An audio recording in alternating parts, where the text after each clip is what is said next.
Hello, happy holidays, and welcome to Off the Rack. I'm Sal. And I'm Tiffany. Hopefully you had a good holiday, and you're looking forward to a great new year. I know we are. Yeah. And look forward to some upcoming really great surprises and developments here at ComicPOP and beyond in the year 2017. So, enough of those teases. Let's get into our review of Batman number 13, written by Tom King with art by Mikhail Yenin. This is the conclusion of the I Am Suicide arc. Yes. For some, this is kind of the big test for Tom King. Can he hack it as a Batman writer? Right. And there's been a lot of criticism after the fact for the previous arc, and during this arc, a lot of people have been saying, at least from what I've noticed on the internet, who have been very critical of this run. Right. Myself included, by the way. Yes. I've been not a big fan of this, despite the fact that Mikhail Yanin's art has, from start to finish, been phenomenal. It is. It's something I mean, like, I am not a huge Batman reader. I've read select stories, but I've never seen this type of art before. No. For me. And again, like, I'm sure there's plenty of artists out there who've done similar things, but this is my first experience seeing a Bat book drawn like this. Yes. I did notice a couple of anatomical issues occasionally. Here The and big there. climax moment for me, Catwoman has like an odd-looking foot, but I was so dazzled by the graphic nature of the book and the way it was composed. Yes. The panel composition is toppers. The character proportions and consistency is phenomenal. It is. And to be honest, like, feet are hard. Yes. They're hard to draw. As Rob Liefeld will attest. Feet are difficult to do. You might as well just cut off the panel at the bottom. For me, it's all about Batman's face in this run. Yeah. He's kind of had like this kind of thicker, fleshier, almost like bodybuilder-esque face. It's a little. It's the most believable looking Batman face I've ever seen. It's why I made it the cover of this episode. Because I was just like, this is an unmistakable Batman. Right. In a time when art and writing and story have become kind of unremarkable. Right. Okay. So I want to highlight it a little bit. Right. Now the question is, this is the whole arc. We've gone through 2 arcs for Tom King's Batman, but we're only focusing on I Am Suicide. Yes. Is Tom King a competent Batman writer? Well, I mean, like, with the nature of Off the Rack, I don't read all of the runs. No, that's true. true. What I mean? Yeah, Look, you've read a couple of the issues. I have, and I was gonna say, if we ever do like a Doctor Strange book on Off the Rack, like, I will have plenty to say about that. That run. Yeah. But coming into it, having read sporadically Tom King's work, I feel like this book, like this one in particular, this issue alone, number 13. Number 13 felt to me like Tom King entering an area of more of a mystery writer for Batman, in a sense. Like, the way this wraps up, like, King's been planning this the entire time. Like, I kind of equated it to the Sir Arthur Conan Doyle method of writing, which was with Sherlock Holmes, was always to leave some key details out that only Sherlock Holmes knew. Yes. You know what I mean? And, like, that's interesting, because Batman, like, people struggle with the Batman as a detective, Batman as a crime fighter. But I am saying that he is using some of those techniques in order to create the mystery. Yes, and make Batman seem cleverer than he might have been. Right, exactly. And I thought that was kind of a neat way to go. Yeah. You know, like, we saw plenty of action in some of the earlier books that I read, and to end it like this, I thought that was nice. Yeah, it all culminates is the answer. It does. For Tom King's story writing. That's the thing. For me, Tom King crafted a pretty decent story, despite the fact that it is incredibly simple. Yeah. Batman and friends go to Bane's house and fight.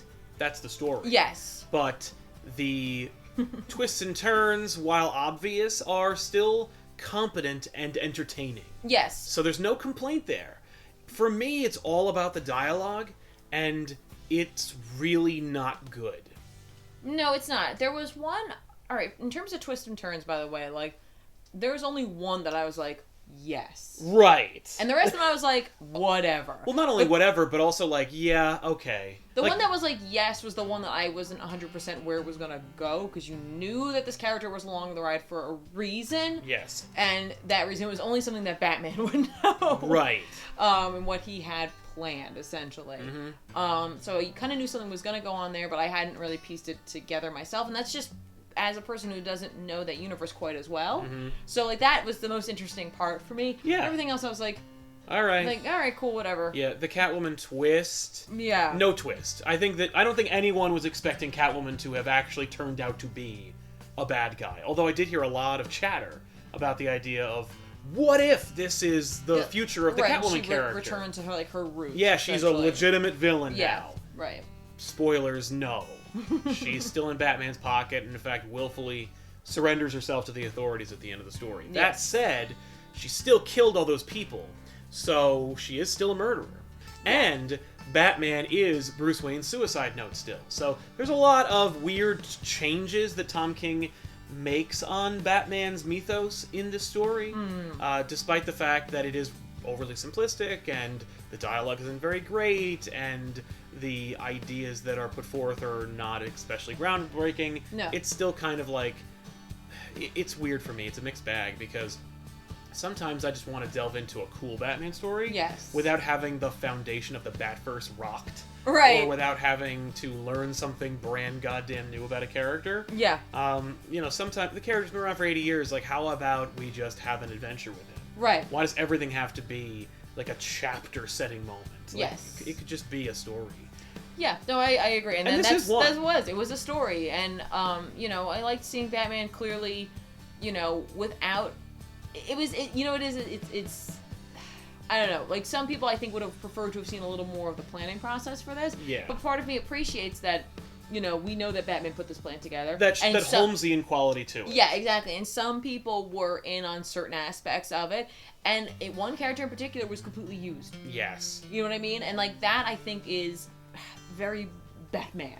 It's especially modern Batman. Yeah, it is. We have to get the job done. Yes, and I don't care who I step on to get it done. But like for the most part, no one gets hurt. No. Except for Bane. Overall, I think I Am Suicide is kind of an incredible dissection of Tom King as a writer. Because I've only read certain chapters of Tom King's work. I've only seen like Vision and a little bit of the Omega Man and his Batman run. So for me, there's a very, very strong similarity in his dialogue and in his robotic approach to the character. But that said, dude knows how to tell a decent story. Yeah, absolutely. And, will this become a seminal work of Batman? No. No. No question. But, we don't know where King's gonna go. He's taken us in two very different directions at this point. Although, not too different because he sets up a villain that had been away from his roots for a long time. That's true. And now we're gonna see a return of that. No, absolutely. But I mean, the Gotham story. Oh, yeah. Had a very different tone. That was very different. This has a very different tone, and so it'd be interesting to see where the next one Chapter 3 goes. could be in a totally different location with very different casts. And there's something to be said for that. He is a flexible writer. Yes. He can put himself into different tones. Whether or not he does them incredibly successful, that's up to an individual, That's I true. think. Yeah. But, it's nice that it's not super formulaic. No, that's only 2 arcs in. So who knows? That could completely change. Yeah. By that third one. But you know what I mean? I was initially a little like, who cares about the story? Right. The art was the thing that was really driving me on. Yep. But at the end, I was like, okay. Yeah. Interestingly enough, it also has a direct link between this and the upcoming Justice League versus Suicide Squad. It does. And when I say upcoming, I mean issue 1 came out, issue 2's coming out. Yeah. But it's supposed to be an epic DC shattering event, despite the fact Another that, one? Yes. Yes. But this one should, probably do everything that the last ones did. But it's going to be cool. And what I really appreciate is that the references between the two, because I read the 2 issues, is direct and subtle. I mean, not subtle in as much as they literally talk about what happened in the 2 issues. They reference the Amanda Waller scene from this book in the Justice League Suicide Squad book. Interesting. And it carries over, and it's not contradictory or frustrating or wrong. It's almost like they have a decent editorial staff that keeps things straight. Right, or their writers are communicating with each other. Right, that'd be kind of cool if more comics could be like that. Right, especially an interconnected universe. Right. If writers were sharing pieces of their script with each other, this is where I'm going with this. This is the scene you're going to reference. Yeah, I want you to have it. Yeah, so you know how to reference it properly. Exactly. Instead of just having someone's take on it. Here it is. Yeah, here it literally is, and then you can probably really connect it with. Yeah. Batman number 13 is a pretty solid conclusion to an otherwise forgettable story. It is, but at the same time, I could honestly hear some fans of the book saying that it was maybe a little too easy. Yeah. You know what I mean? And yeah, I can see that, because sometimes when if I've read a Sherlock Holmes story, sometimes I'm like, really? Really? That's how you're gonna end your story? Yeah, you know what I mean? So I can absolutely understand that, and I think that that's the nature of mystery stories. Yes. Typically, it's the where your believability begins and ends. Right. For me, it was satisfying because I've been looking forward to reading about my heroes being capable. Right. And vanquishing evil. Yes. Do I not mind when they try to stick to the plan and this plan goes sideways? Absolutely. But with Batman, he can't always screw up his own plan. Yeah. Sometimes the plan has to go right. Right. And as such, when it is executed well, sometimes I love it when the plan comes together. Exactly. And this is the kind of ending that kind of will give you you can reread the other issues and recognize that everything was part of the plan. And it's kind of cool. It'll be a good respite from probably inevitable shakeups that'll be coming. Yeah, think about it like this. This is the next stories that we see. If they're tying this in at all with this event that's going on, Batman's gonna change. The story's gonna change, and it's gonna be not according to plan. Yeah. So this could be the last just smooth sailing for Batman. But if you haven't already, it came out last week. Batman number 13, art by Mikhail Yanin with writing by Tom King.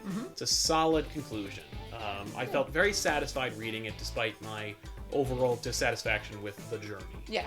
But decide for yourselves. Pick it up. It's available digital and, of course, at your friendly local comic book store. And now we're going to give you our recommendations for books that are coming out tomorrow on Wednesday, so you can go check them out and pick them up and, see if we were right about recommending them in the first place. This week I am recommending Justice League vs. Suicide Squad number 2, written by Jeff Johns, art by Jason Fabok. Match made in heaven. If you can't get Jim Lee and Jeff Johns together, then you might as well put Jeff Johns and Jason Fabok together. Jason Fabok is an incredible penciler and demonstrates action in great, gritty, awesome, fun, comic booky ways that DC is now known for. Justice League Suicide Squad number 1 came out, and it was fantastic, really fun, good balance of characters, and of course, it implied greater stories to come. And I don't mean necessarily good in quality, but greater in terms of scope and epicness. Number 2 promises to do more, and of course we're going to get to see them actually kind of do greater battle between each other, between the two teams. Love what's going on here, and I'm looking forward to seeing how it ties in with the upcoming DC Rebirth kind of shakeup that's happening. So this week, it's no surprise that I would be bringing up the fact that Saga number 41 is coming out, written by Brian K. Vaughan with art by Fiona Staples. We're one issue out from the end of the arc, so things are amping up. The story's already super stressful, as is with where the family is located right now, and just a lot of the circumstances that are going on, and the number of people searching for them yet again. So I am excited, and I'm not all at the same time, because every time we get to a cliffhanger, something horrible happens, so I'm just like, I can't handle it, but I still have to buy it. So I will be picking up number 41. Also in the Image Corner, AD After Death is coming out, and that's written by Scott Snyder with art by Jeff Lemire. This is number 2 of 3. These books I'm very fascinated by. I picked up the first issue. It was $6, but it's $6 for a book that is not standard format. It's very long. The comic itself, the way it's laid out, kind of challenges your view on comics in general. While it has some panel work, there's also a lot of illustrated storybook work in there as well, which I really dig, because it's something special. The book itself is it raises some philosophical issues about death in general, and what happens when that's not around, and how society keeps going. It's also just telling a damn fun story, or interesting story, I should say. So I'm definitely going to pick up number 2, and at that point I'm probably going to pick up number 3. So I'm in. I'm totally in for Snyder. And then just one last thing, I just wanted to, mention the fact that Hulk number 1 is coming out this week from Marvel. That's written by Mariko Tamaki with art by Nico Leon. And I'm interested because it's Jennifer Walters' Hulk, and they're just calling it Hulk. They're not calling it She-Hulk. She's going under the Hulk moniker, and I think that's super cool, so I really want to support this book. The cover alone is enough to sell me on it, but I think it's cool that she's going to be kind of dealing with this PTSD sort of storyline. So I'm interested to see where they take this character right now, especially under just Hulk. So that's it for me. There you have it, everybody. Off the Rack here on Comic Pop. Thank you guys for watching this episode. We really, really appreciate it. Yeah. Hey, if you want to help us out, keep the lights on, you can visit us over at patreon.com/comicpop and be part of that Patreon population. You get access to the lineup of what we're going to do, weekly updates, and of course early access to videos, depending on your level of participation. But it's a fun way to participate and directly influence what happens here at Comic Pop. But I'm Sal. And I'm Tiffany. Thanks a lot for watching. We'll see you guys next time. We'll see you guys next year. Yeah! This is the last Off the Rack of 2016. Wow, not bad. And we didn't hit 200 episodes, but we're almost there. Yeah. We're still like a good 10 or 20 weeks away. Alright, well, So, I'm getting there. yeah. Let us know what we should do for episode 200 Off the Rack in the comments down below. Right? You'll have to plan it out. Let's look into the previews and see what's coming out slated. in like 20 weeks or done. whatever. No. No, it's probably not a good idea. Bye.